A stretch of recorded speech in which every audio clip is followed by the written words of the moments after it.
اور جیسے ہی آپ جنت میں داخل ہوں گے انشاءاللہ، تو اس کی جو سرزمین ہے، اس کی جو آب و ہوا ہے، اس کا جو ٹیمپریچر ہے، اس کا جو موسم ہے، اس کے حوالے سے نبی اسلام نے فرمایا ثم ادخلت الجنت فاذا هي حبائل اللؤلؤ واذا ترابها المسك۔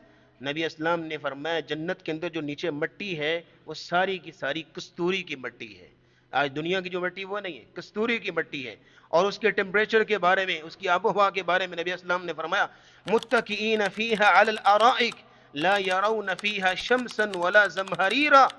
جنتی تکیوں کے اوپر بیٹھے ہوئے ہوں گے اور پھر یہ کہ ٹیک لگا کے آپس میں گپ شپ کر رہے ہوں گے، اور وہ جنت کے اندر لا یرون فیہا شمسن، نہ ہی تو سخت دھوپ اور گرمی ہوگی، ولا زمہریرا، اور نہ ہی سخت سردی ہوگی، بلکہ معتدل موسم ہوگا اور ایک سنہرا خوشگوار موسم ہوگا، اور نہایت خوشگوار و معتدل موسم اللہ نے جنت میں رکھا ہوا ہے۔ اور پھر جنت کی خاص خوشبو بھی ہوگی۔ نبی اسلام نے فرمایا من قتل معاہدا، جس شخص نے کسی کو قتل کر دیا، لم یرح رائحۃ الجنہ، وہ شخص کبھی بھی جنت کی خوشبو نہیں پائے گا۔ اور آپ نے فرمایا وَإِنَّ رِيحَهَا لَيُوجَدُ مِن مَسِيرَةِ 70 عَامًا،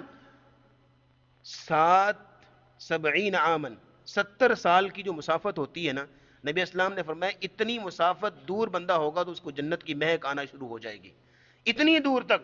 لیکن جس نے کسی کو قتل کیا ہوگا نا، وہ شخص کسی صورت بھی جنت کی خوشبو نہیں پا سکتا۔ یعنی جنت کی خاص قسم کی خوشبو ہے۔